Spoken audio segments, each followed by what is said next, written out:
Well, so why is it so special, intercultural communication, especially talking about one's culture?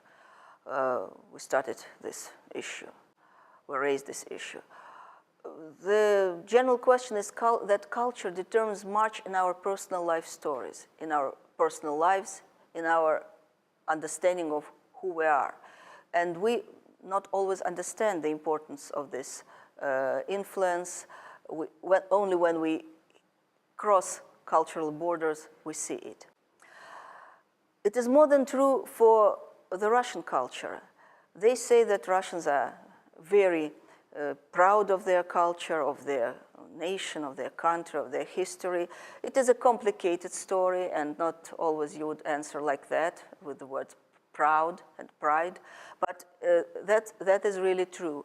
For Russian culture, belonging to this culture and feeling it as part of your life is really a very serious component of their personalities. But it's actually true for other peoples and other cultures as well.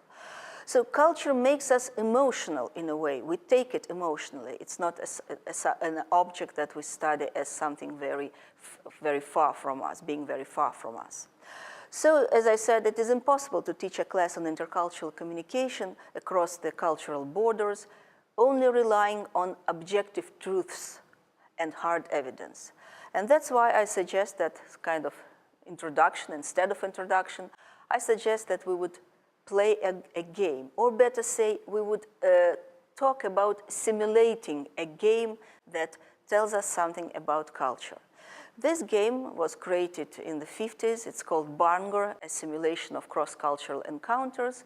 It was created by two people who were working for Foreign Service Institute and were two anthropologists, and they needed something to make people understand that cultural knowledge, and at that time it wasn't a buzzword, is really important when interacting with people in professional context, in business, in governmental encounters, and politics, and so on. Participants in this simulation game Barnger are invited to a card game tournament.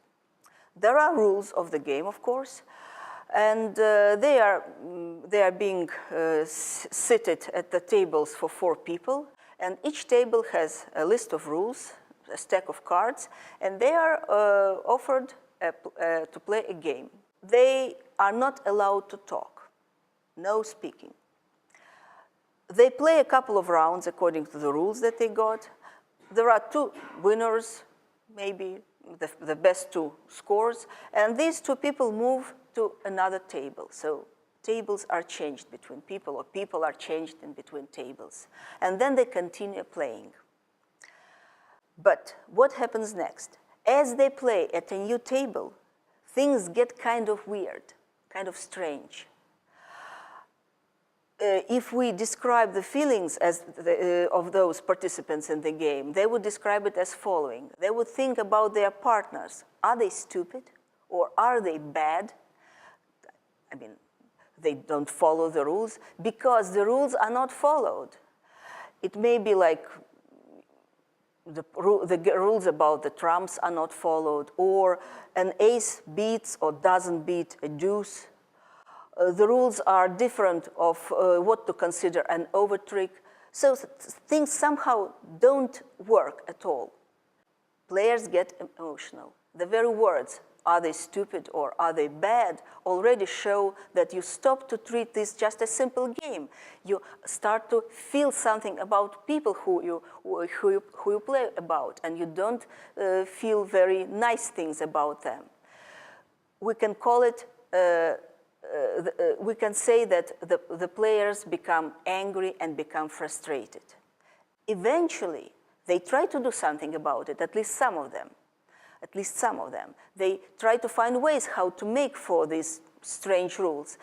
They're not allowed to speak, yeah, but they will be drawing pictures or they will be gesturing. Eventually, after some tries, they will arrive at understanding.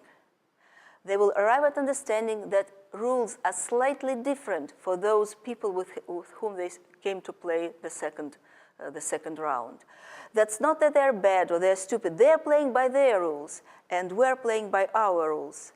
Rules are slightly different, and this is exactly what happens when people get to another culture. What is also important and what is also similar is that emotional and cognitive reactions are similar to what happens when you get into another culture. And often you get to another culture without a common language. But even with a common language, in simulation games, we needed to make people stop talking. Otherwise, everything would become very clear. But in reality, even common language, be it English or Russian, sometimes will not help to understand that now you are playing by slightly different rules.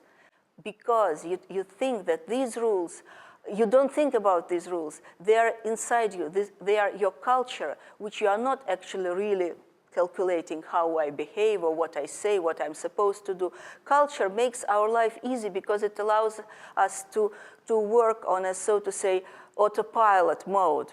We don't think when we do certain movements. We don't think when we walk. We don't think when we say hi to our friend. We know how we do it every day. But when you get to another culture, all these things may become difficult, as if you have to tell your legs when you walk which one to move first and which one to move second.